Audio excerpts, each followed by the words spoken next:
Good morning বন্ধুরা, কেমন আছে? আশা করছি সবাই ভালো আছে, সুস্থ আছে, আমিও ভালো আছি। আর এই যে সকালে কাজকর্ম শেষ করে তারপরে রান্নাঘরে চলে আসলাম। আজকে আমি স্পেশাল রান্না করব, তোমাদের সাথে শেয়ার করব। অবশ্যই দেখবে ভিডিওটা, ভালো লাগলে লাইক কমেন্ট শেয়ার করবে। আর এই যে কুনাল বিশাল শুয়ে আছে, ওরা মানে বৃষ্টি হলেই। কেন রে, পরীক্ষা কেমন দিয়েছিস আগে বল। বিশাল বিশাল কেমন দিয়েছো? দুইটা। ঠান্ডা লেগে গেছে তোমাদের? বৃষ্টি হচ্ছে কত না, বাপরে এত জল হয়ে গেছে দেখো রাস্তা দিয়ে, দেখো কত জল।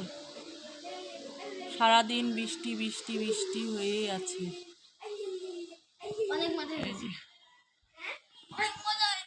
এত জল কেন? একটা গেঞ্জি পরে নে শোনা, একটা পরে নাও, ঠান্ডা কম লাগবে। দিদিন আসবে কখন? সন্ধ্যার সময়। কালকে কি পরীক্ষা তোমার? ইংরেজিতে পড়তে বসে একটু। ঘুম পাচ্ছে এখন। এখানে আমার কচুনতি রান্না প্রায় হয়ে গেছে। তারপরে এই যে দুধ জাল দিয়ে নিলাম।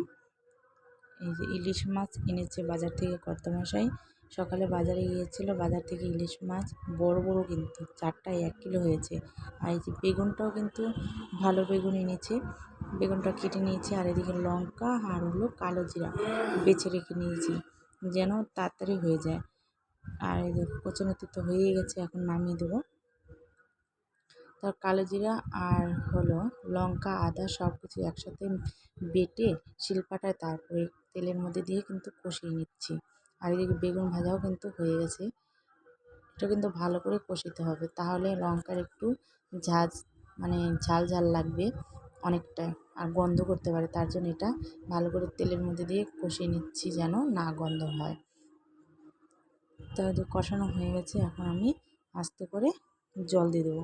আর এই দেখো মাছটা আমি লবণ আর একটু হলুদ দিয়ে মাখিয়ে নিয়েছি যেন মাছের ভিতরে একটু লবণ যেতে পারে। আর ঝোলে থেকে কিন্তু অতটা লবণ যায় না, ঝোলই যায় ভিতরে কিন্তু লবণ যায় না। তাই একটু মাখিয়ে অনেক মোটামুটি 10-15 মিনিট ঢেকে রেখে দিয়েছিলাম। আর এই দেখো আমার মা এসেছে, তাই কচুর শাক কচুর শাক নতো কচুরলতি বেছে রেখে দিয়েছে যেন কালকের জন্য। আজকে তো হয়ে গেল, তো মা বললো যে না, কালকে তুই রান্না করবি, তাহলে আজকে আমি বেছে রাখি, এটাই ভালো হবে। তবে এই যে দেখো ঝোল দিয়ে দিচ্ছি, ঝোল কিন্তু এখনও ফুটেনি। আর অমনি আমি বেগুন আর মাছটাও দিয়ে দেবো যেন মাছ আর বেগুন ঝোলের সাথে সেদ্ধ হয়ে যায়। আর কাঁচা মাছ রান্না করে জানোই তো, ইলিশ মাছ যেন সেদ্ধ না হলে কিন্তু ভালো লাগে না। তো এই যে দেখো মাখিয়ে রেখে দিয়েছিলাম, এটা এখন আমি দিয়ে দেবো।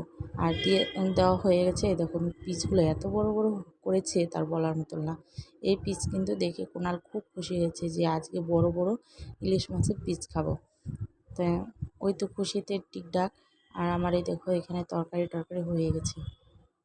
এই দেখো মাখাও না আর পিসগুলো কিন্তু ওইভাবেই আছে। আর সিদ্ধ কিন্তু ভালো হয়ে গেছে, ভালোই হয়েছে সিদ্ধ। আর ঝোল দেখো, এই যে তেল, অনেকটা তেল উঠেছে ইলিশ মাছের। আর কত ইলিশ মাছ দেখো কি তেল ওঠে না, বড় হলেও ওঠে না আর ছোটো হলেও। আর এটা কিন্তু মাঝারি, এত তেল উঠেছে। ভেজে রেখে দিয়েছিলাম, আর এই যে মাথাগুলো ভেজে রেখে দিয়েছি।